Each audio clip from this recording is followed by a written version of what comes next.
आज की वीडियो में हम प्लाजो पैंट की कटिंग सीखेंगे, लेकिन उससे पहले कुछ चीजें हैं जो आपको जानना जरूरी है। अगर आप एक प्रोफेशनल फैशन डिजाइनर बनना चाहते हैं या आप एक प्रोफेशनल बुटीक चलाना चाहते हैं, तो आपको पता होना चाहिए कि कोई भी डिजाइन या कोई भी फैशन कहाँ से आया है, वो नाम कहाँ से आया है। क्योंकि क्या होगा कि जब आपका क्लाइंट आपके पास आएगा और आप अपने क्लाइंट के सामने दो चार प्रोफेशनल वर्ड्स यूज करेंगे या उसको इस डिजाइन की हिस्ट्री बता देंगे, तो क्लाइंट सोचेगा कि यार इसको तो बड़ी नॉलेज है। आपका इंप्रेशन जाएगा, आपके बुटीक का इंप्रेशन जाएगा। उसके लिए आपको ये दो चार चीजें जानना बहुत जरूरी है। प्लाजो जो वर्ड है वो एक इटालियन वर्ड है जो इटली से आया है, और प्लाजो का इटालियन में मतलब होता है पैलेस। पैलेस मतलब बड़ा घर, महल। हुआ क्या था कि 1960 से 1970 के बीच में कुछ फेमस फैशन डिजाइनर हुए हैं, जैसे कि एमिलियो पुच्ची। तो उन फैशन डिजाइनर्स ने उस दौर में, जबकि फीमेल जो है वो पैंट उतना पहनती नहीं थी, उतना फेमस नहीं था पैंट पहनना, उन्होंने कुछ डिजाइन इंट्रोड्यूस किए। उन डिजाइन्स में उन्होंने क्या किया कि ऐसी पैंट्स बनाई फीमेल्स के लिए जो नीचे से बहुत चौड़ी होती थी, जो बहुत लहरदार होती थी, बहुत आरामदायक होती थी और एक रॉयल फील देती थी। तो जब ये फैशन इंट्रोड्यूस हुआ तो उस टाइम की लेडीज ने, उस टाइम की फीमेल्स ने वो डिजाइन पहनकर बड़ी बड़ी पार्टीज में जाना शुरू किया, बड़े बड़े फंक्शंस में जाना शुरू किया। तो उस टाइम पे वो, उस एरा में ये जो डिजाइन था वो एक शाही लोगों की पहचान बन गया। तो ये जो प्लाजो वर्ड इसको दिया गया वो इसलिए दिया गया क्योंकि एक तो लोग बड़े बड़े महलों में रहते थे, दूसरा इसका इसका जो डिजाइन था वो भी बहुत खुला डुल्ला और बड़ा था। तो उस वजह से उन लोगों ने इस पैंट के डिजाइन को नाम दिया प्लाजो। तो आई थिंक आपको ये चीज पता नहीं थी, आज पता चली। आगे से अपने क्लाइंट्स को बताएंगे तो पक्का इंप्रेशन जाएगा। तो चलिए शुरू करते हैं आज की video. I am Sahil, your personal fashion designer, और मैं आपको सिखाऊंगा प्रो लेवल फैशन डिजाइनिंग, वो भी बिल्कुल फ्री में। चलिए शुरुआत अपने मेजरमेंट से करते हैं। तो हमारी लेंथ 36 है, हिप हमारी 37 है जिसमें मैंने +3 की लूजिंग दी है, थाई हमारी 23 है, +3 की इसमें भी लूजिंग दी है। इन दोनों में लूजिंग इसलिए देनी पड़ती है क्योंकि जब हम बनाते हैं तो रेडी पीस जो आए वो 40 का और थाई जो है वो 26 की आए, ताकि क्लाइंट को, कस्टमर को बैठते हुए उठते हुए कोई दिक्कत ना हो, थोड़ा सा कपड़ा लूज रहे। हम बिल्कुल एग्जैक्ट मेजरमेंट भी ले सकते हैं, लेकिन वहां पे कहानी स्टोरी अलग हो जाती है। वहां पे कपड़ा अलग तरीके का होता है जिसमें इलास्टिसिटी बहुत अच्छी होती है, जो स्ट्रेच हो जाता है। वो अलग स्टोरी है, वो किसी और दिन किसी और वीडियो में डिस्कस करेंगे। अभी यहाँ पे हमारा जो हिप हो गया एग्जैक्ट 37 था, +3 की मैंने लूजिंग दे दी, थाई 23 थी, +3 की लूजिंग दे दी। तो ये हमारा हो जाता है 37 + 3 इट्स 40 एंड 23 + 3 इट्स 26। हेम जो हमारी है वो 20 है। हेम क्या होती है? जो हमारे बिल्कुल नीचे का जो पार्ट होता है, जिसे कुछ लोग पैंचिया भी बोलते हैं, उसको प्रोफेशनल लैंग्वेज में हेम बोलते हैं। वेस्ट जो होगी वो हमारी 32 हो गई। तो सबसे पहले हमने क्या करना है कि कपड़े को फोल्ड कैसे करना है। अब इसका एक फॉर्मूला भी है फोल्ड करने का कि कितना कपड़ा फोल्ड करना है। आप अगर चाहते हैं कि आपके क्लाइंट की बचत हो, ज्यादा कपड़ा यूज ना हो, कम कपड़े में ही प्लाजो निकल जाए, तो उसका एक तरीका होता है। आपने हिप लेना है, हिप हमारा है 40, 40 को आपने 1/4 करना है जो कि आ जाता है 10, 10 में +6 ऐड कर देना है तो हो जाता है हमारा 16। तो जब भी आप कपड़ा फोल्ड करें ऑलमोस्ट 16, ये हिप के अकॉर्डिंगली सबका अलग अलग होगा, तो मैं इस मेजरमेंट के अकॉर्डिंगली बता रहा हूं। तो ये इतना फोल्ड हो जाएगा। अब हमारा इतने कपड़े की बचत हो जाएगी। तो इससे क्या होगा कि एक तो आपका इंप्रेशन बहुत अच्छा जाएगा क्लाइंट पे कि भाई कम कपड़े में भी बना देता है। दूसरा, एक प्रोफेशनलिज्म दिखता है कि हाँ आप कितने प्रोफेशनल वे में काम कर रहे हो, वेस्टेज कम कर रहे हो। चलिए अब शुरुआत यहां से होती है कि सबसे पहले क्या होता है कि ये जो होते हैं सेल्वेज, ये तो सीधी होती है हमारी, बट क्या होता है कपड़ा इधर से और इधर से वो लोग काट के देते हैं तो थोड़ा सा आडा तिरछा भी हो जाता है। तो हमने सबसे पहले क्या करना है, सबसे पहले हमने यहाँ पे ऊपर की तरफ एक, मैं एल स्केल क्यों ले रहा हूं, क्योंकि एल स्केल का एक फायदा होता है कि ये जो सेल्वेज है ये बिल्कुल सीधी है, मैं इसी से नापते हुए यहां इसको बराबर रखूंगा एग्जैक्ट, तो ये मेरा सीधा पॉइंट आ जाएगा। देखिए कितना डिफरेंस था। इसलिए हमेशा एल स्केल का यूज करें ऊपर से सीधा करने के लिए। अब मैं शुरुआत करूंगा इसके 3 इंच नीचे से। 3 इंच नीचे से क्यों शुरुआत कर रहा हूं? क्योंकि यहां पे मेरी बेल्ट मैं इसी में ऐड कर रहा हूं। प्लाजो में बेल्ट अलग से भी लगती है, बट मैं जो प्लाजो बना रहा हूं इसमें बेल्ट जो है वो इसी के अंदर काट देंगे।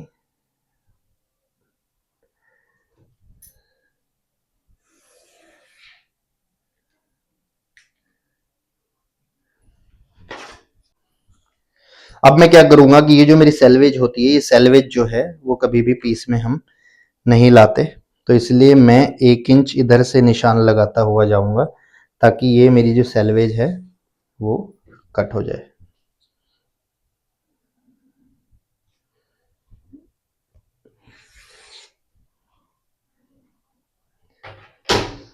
अब यहां पे सबसे पहला जो मेजरमेंट जाएगा वो जाएगा मेरी लेंथ का। लेंथ है मेरी 36।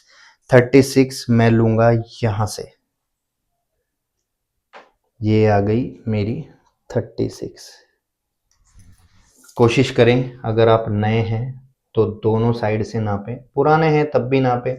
ये एक प्रिसाइज्ड लाइन आती है अगर आप दोनों तरफ से नाप के सीधा निशान लगाते हैं, क्योंकि अगर आप एक ही तरफ रख के लगाएंगे, एक ही तरफ निशान लगा के लाइन करेंगे तो शायद वो कभी ना कभी तिरछी हो जाती है, जिससे कि पीस में प्रॉब्लम होती है। अब आती है मेरी हेम की बात, मुझे कितना फोल्ड करना है। मोस्ट ऑफ द टाइम जो लोग हैं वो कोई 1 इंच भी फोल्ड करता है, कोई 1.5 इंच करता है, कोई 2 इंच करता है, कोई 3 इंच करता है। इट डिपेंड्स ऑन यू, आप जितना चाहें उसको फोल्ड कर सकते हैं, वो आपकी मर्जी है। मैं इसको 1.5 इंच फोल्ड करूंगा, मेरे क्लाइंट की यही डिमांड थी 1.5 इंच फोल्ड में। और यहाँ पे मैं निशान तो 1.5 इंच फोल्ड करूंगा तो मैं यहाँ पे निशान 2 इंच पे लगाऊंगा। क्यों? क्योंकि ½ इंच जो है वो मेरा मार्जिन है जो मेरे सिलाई में और फोल्ड में जाएगा, और तैयार जो हमारा फोल्ड आएगा वो 1.5 इंच पे आएगा।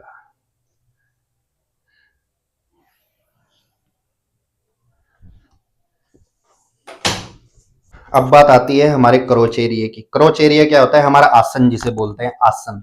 आसन हम लोग कैसे निकालते हैं? हमने अपना हिप लेना है, हिप हमारा 40 है, 40 को हमने सिंपली 1/4 कर देना है, 4 से उसको भाग कर देना है। तो 40 को 4 से भाग करेंगे तो हमारा मेजरमेंट आएगा 10। तो हमने यहाँ पे 10 पे निशान लगाना। हमने इसमें कोई और चीज ऐड नहीं करनी है। क्यों? क्योंकि इधर कोई भी मार्जिन ऐड करने की जरूरत नहीं होती, इससे ऊपर का मार्जिन बेल्ट में आ गया ऑलरेडी, और ये यहाँ पे कोई भी मार्जिन ऐड नहीं होता, तो हम इसको सिंपली 10 पे निशान लगाएंगे।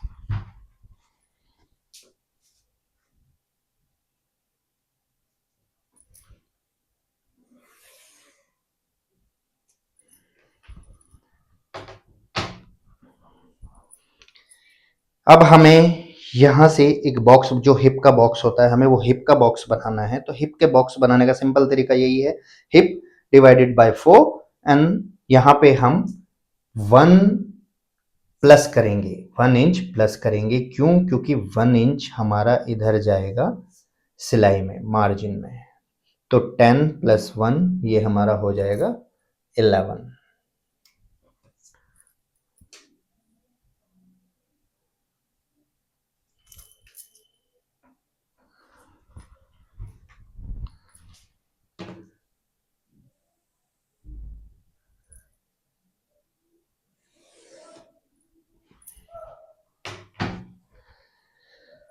अब हमारा जो मेन क्रॉच पॉइंट निकलता है वो यहाँ पे जब आता है, ये जिसको आसन बोलते हैं, ये हमने बॉक्स बना लिया। अब हम निकालेंगे अपना मेन क्रॉच पॉइंट।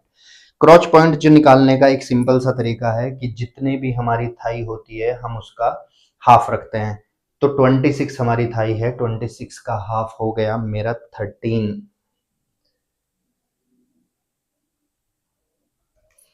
अगर आपके पास बाय चांस आपके थाई का मेजरमेंट नहीं है तो आप सिंपली जितना आपने ये लिया है इससे 2 इंच प्लस कर दीजिए, वो सिंपली आ जाएगा। ठीक है जी।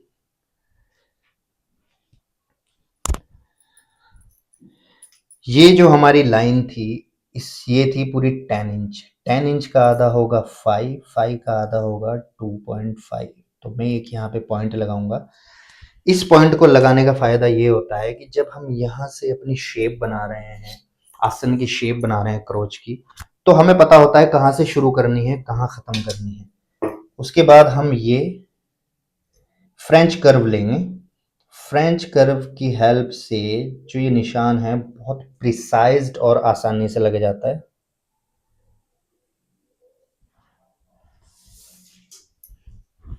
अब बात आती है हमारी बॉटम की, हेम की। अब हेम हम कैसे निकालते हैं? सबसे पहले हम यहां से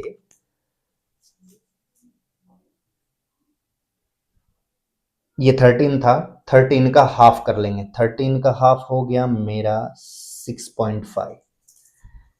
यहां पर भी मैं 6.5 पे एक निशान लगा दूंगा। ये आ गया मेरा सेंटर पॉइंट। इसी सेंटर पॉइंट से हमारी बॉटम निकलेगी, मतलब हेम निकलेगी।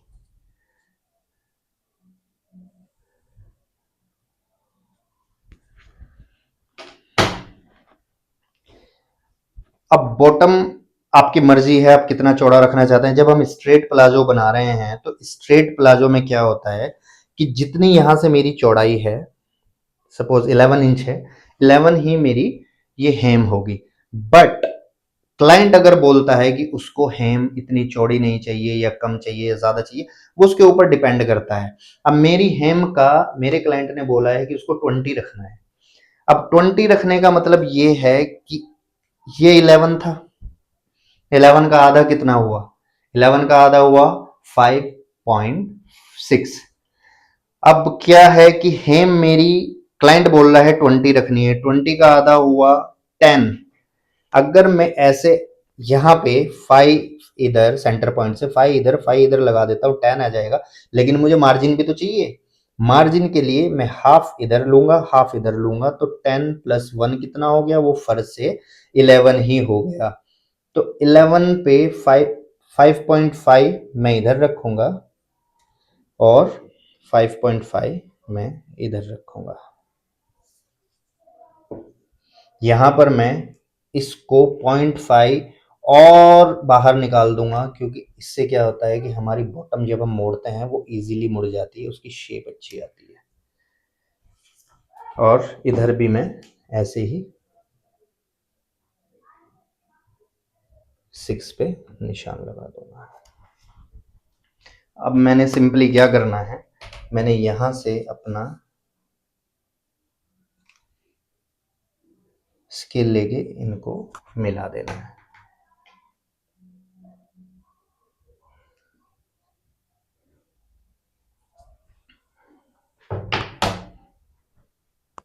अब मैंने अपना लेग कर्व लेना है। लेग कर्व का यूज कहाँ पे होता है? लेग कर्व का यूज होता है यहाँ पे, हमारे क्रोच एरिया को बनाने का। हमारे जो लेग की शेप होती है क्रोच एरिया से वहां तक, वो बनाने के लिए हमने यहाँ से शुरू करना है जहाँ पे हमारा पॉइंट था। ठीक है। अब यहाँ से जब हम शुरू करेंगे और इसको यहाँ पे रखें, उंगली से पकड़ लें, इजी रहेगा। और यहाँ पे कोशिश करें, आप एक आइडिया लगा लें कि यहाँ पे कहाँ पे मिलेगा। तो हम इसको ऐसे मिला देंगे।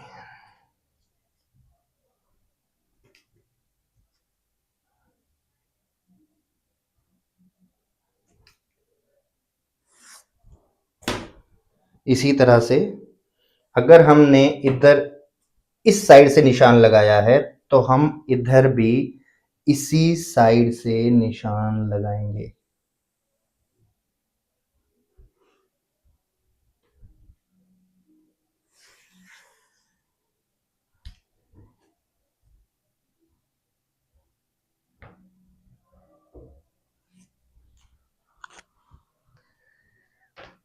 ये तैयार हो गया मेरा फ्रंट पार्ट। अब फ्रंट पार्ट का हमारा क्या रह गया, बेल्ट। ये यहां से मैंने 3 इंच छोड़ा था।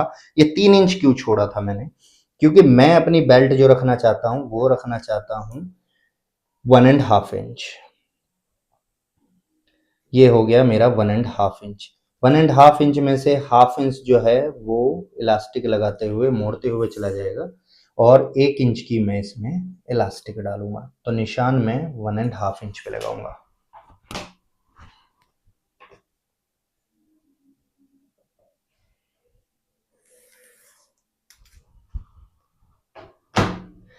ये तैयार हो गया मेरा फ्रंट पार्ट। अब आती है बात बैक पार्ट की। बैक पार्ट को हमने सिंपली क्या करना है, हमने हर जगह से यहां से भी 2 इंच ऐड कर देना है, यहां से भी इस पॉइंट से हमने 2 इंच ऐड कर देना है, और हमने नीचे तक जाते जाते हर जगह पे 2 इंच ऐड करते हुए चले जाना है। 2 इंच हम लोग ऐड क्यों कर रहे हैं, क्योंकि ये हमारा फ्रंट जो पैनल है, हमने इसमें मार्जिन ऐड नहीं किया है, तो हमने सारा मार्जिन बैक साइड में ऐड कर दिया है। अब हम इस पॉइंट को इस पॉइंट से मिला देंगे।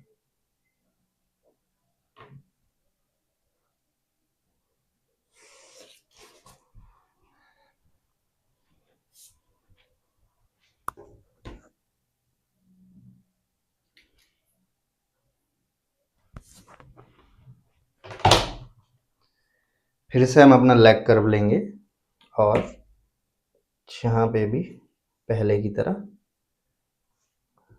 मिला देंगे।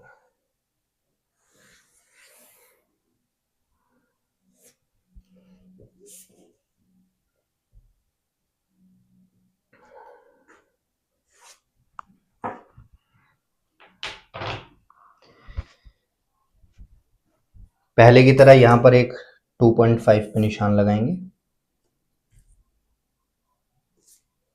अपना फ्रंट कर्व लेंगे और क्रोच एरिया को अच्छे से बना लेंगे।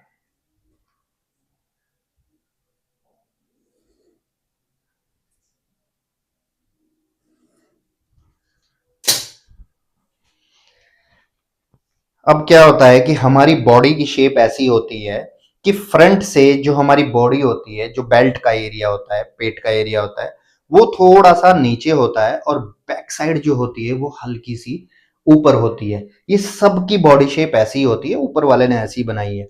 तो उसके लिए हम क्या करते हैं कि ये हमारा फ्रंट पार्ट था, ये फ्रंट पार्ट की हमारी जो बेल्ट थी, हम इससे 1.5 इंच ऊपर एक और निशान लगाएंगे। तो ये मेरा ऑलमोस्ट यहीं पे आ जाएगा जहां पे हमने पहली लाइन बनाई हुई है, और इसको ऐसे तिरछा काट देंगे। ये हमारा फ्रंट पार्ट है, ये बैक पार्ट है, थोड़ा सा हम ऊंचा बना रहे हैं। ये हो गई हमारी बैक की मार्किंग। अब सब इसमें हर एक मेजरमेंट हमने यूज कर लिया, बस इसमें एक चीज रह गई, हमारी वेस्ट। वेस्ट कितनी है हमारी 32। हम इसको बना रहे हैं फुल इलास्टिक।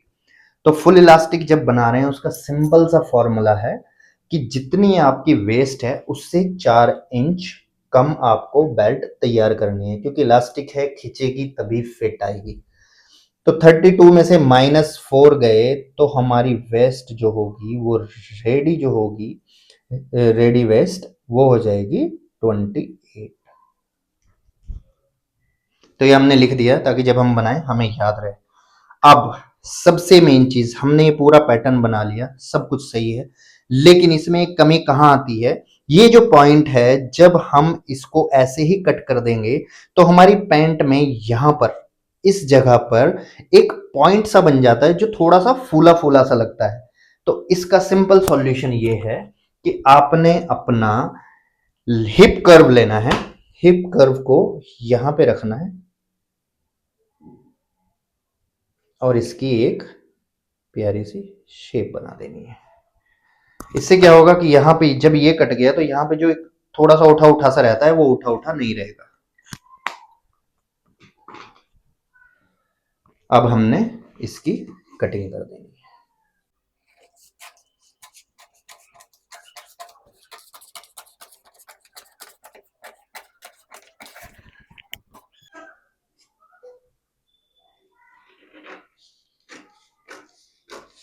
थोड़ा आराम से प्यार से चलें, क्योंकि कोई जल्दबाजी नहीं है। ये हमारा मेन चीज़ होती है जब हम एक गारमेंट बना रहे हैं, तो ये हमारी मेन चीज़ है। अगर यही आपकी सही से कट नहीं हुई है तो पूरा पीस खराब हो जाता है, फिटिंग फिर हमारी उतनी प्यारी नहीं आ पाती।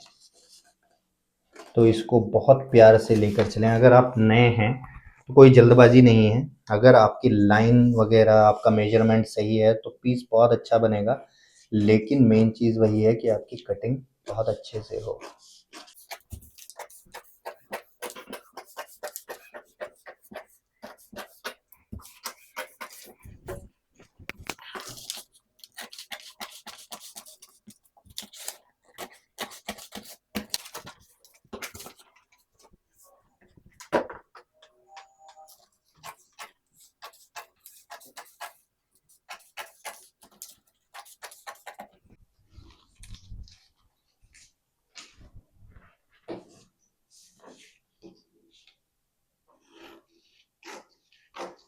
जितनी प्यारी आपकी ड्राफ्टिंग होगी उतना प्यारा ही आपका पीस तैयार होगा।